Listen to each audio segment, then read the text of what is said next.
අයිබෝන් වාමක තුලයින එසගික් ස්කල් ිප් චනලගෙන් ගෙන ගිට ලෙසන් සිරිසගේ 15වන වීඩියෝත් එක්ක ඉතින් කලින් ලෙසන්සල බ්‍රාංචස් කෙන ගොඩක් කතා කර ඉතින් මොනහර රීසන් එකට අපිට බ්‍රාංච් එක ඩිලීට් කරන්න ඕන මේ ලෙසන් එක අපි ඒ ගැන කතා කරමු. ඉතින් අපි දන්නවා අපි බ්‍රාංච් එකක් ක්‍රියේට් කරන්න ගොඩක් වෙලාට බග් එක ෆික්ස් කරන්න එහෙම නැත්නම් ෆීචර් එක අලුතින් පාවිච්චි කරන්න ටෙස්ටිං පර්පසස් වලට මේ වගේ දේවල් වලට. ඉතින් මේ විදිහට බ්‍රාංච් එක ක්‍රියේට් කරාට පස්සේ සමහරකට අපේ ෆීචර් එක හදලා ඉවරයි එහෙම නැත්නම් බග් එක ෆික්ස් කරලා ඉවරයි නැත්නම් ටෙස්ටිං ඉවරයි අපි මේක මර්ජ් කරලාත් ඉවරයි. දැන් අපිට මේ බ්‍රාන්ච් එක තිබ්බ කියලා වැඩක් නැහැ. මේ වගේ වෙලාවට මේ බ්‍රාන්ච් එක ඩිලීට් කරන්නේ කොහොමද? හරි. අපි දන්නවා අපිට git branch කියලා මේ විදිහට ටයිප් කරාට පස්සේ අපේ ගාව තියෙන branches ටික පෙන්වනවා.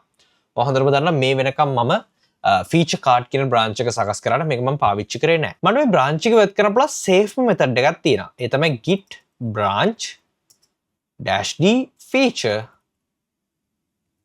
අපි ගත්තේ අපිට ඉවත් කරන්න ඕන ෆීචර් එක තමයි ෆීචර් කාඩ් කියන එක මේ විදිහට ටයිප් කරන්න පුළුවන්. මේ විදිහට රිමූව් කරන එකේ තියෙන වාසිය තමයි මොන හරි රීසන් එකක් ඉඳන් මේ කාඩ් කියන එකේ අපි හදපු යම්කිසි චේන්ජස් ටිකක් තියෙනවා නම් අපි මේක මර්ජ් කරපු නැති එතකොට අපිට මෙතනදී warning එකක් පෙන්නනවා. මම මේක එක්ස්ප්ලেইন කරන්න. මම යනවා git switch මම ස්විච් වෙනවා ෆීචර් කාඩ් එකට. මම මේ විදිහට ස්විච් වුණාට පස්සේ මම ඊළඟට කරන්නේ මම යනවා about.html එකට උදාහරණයක් විදිහට මෙතන ගිහිල්ලා මම අලුතෙන් පැරග්‍රාෆ් එකක් කරන් hello world කියලා දෙන්න. දැන් මම git add git commit මේ විදිහට දීලා මම සාමාන්‍ය විදිහට මේ change එක commit කරා. දැන් අවතාව මම git switch main කියලා දීලා මගේ main branch එකට switch වෙනවා. හරි. දැන් මෙතනදී ඔයා හොඳටම දන්නවා මගේ main branch එකේ changes නැහැ. ඒ වගේම මගේ අනිත් තිබිච්ච feature login branch එකේ changes උත් නැහැ. හැම මෙතන card කියන branch එක ඇතුළට ගිහිල්ලා මෙතන යම්කිසි change එකක් කරා. දැන් මම මේ change එක හරිනම් merge කරන්න ඕනේ. ඔයගොල්ලෝ දන්නවා merge කියන එක ගැන අපි කලින් කතා කරා ගොඩක්. merge කරාට පස්සේ මම මගේ main branch එකට ඒ change එක add කරනවා. හැබැයි මට මේක අමතක වුණා කියලා හිතමු. දැන් මම මෙතන git branch -d මම delete කරන්න ඕනේ කියලා හිතමු අපි feature card කියන එක.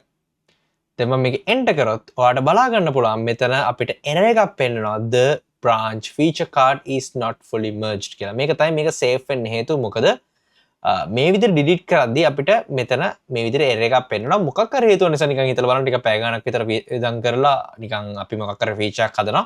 හැබැයි branch එක delete කරනවා මේ feature එක merge කරන්න නැතුව අපිට අමතක වෙලා. මේ වගේ වෙලාවට මේක ගොඩක් safe. ඒකත් එක්ක මෙතන පෙන්නනවා ඔයාට sure ද කියලා අහනවා මේක delete කරන්න ඕන නම් git branch capital D දැන්.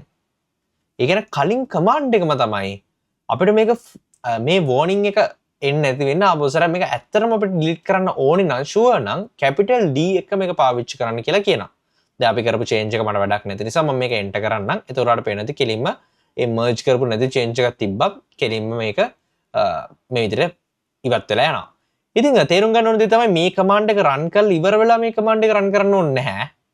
මම මෙතන පෙන්වන්න ඕන නිසා මේ command එක run කරේ. ඔයාලට කෙලින්ම capital D එක පළවෙනි පාරම මේක පාවිච්චි කරොත් warning එකක් පෙන්වන්න නැතුව කෙලින්ම මේ විදිහට branch එක ඉවත් වෙනවා. එතකොට git branch කියලා මේ විදිහට type කරාට පස්සේ දැන් ඔයාලට පේන නැති feature login සහ main විතරයි අපිට පෙන්වන්නේ. මෙතන සැලකිලිමත් වෙන්න ඕන දේවල් ටිකක් තමයි මේ git branch කියන එකට ගියාට පස්සේ ඔයාලට පේන නැති මම මේ දින්නේ main branch එකේ කියලා පෙන්වනවා.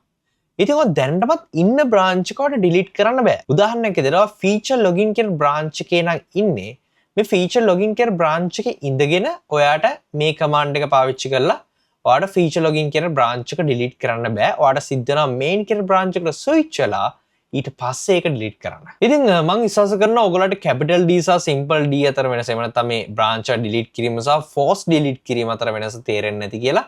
ඉතින් මොනවා හරි ප්‍රශ්න තියෙනවා පල්ලෙන් කමෙන්ට් කරන්න. වීඩියෝ වටනෝනේ යාළුවෝ දැනගන්න share කරන්න subscribe කරන්න මේ වීඩියෝ ආයෙ හැම වෙලකම ඔයගොල්ලෝ හැමෝටම සුබ දවසක්.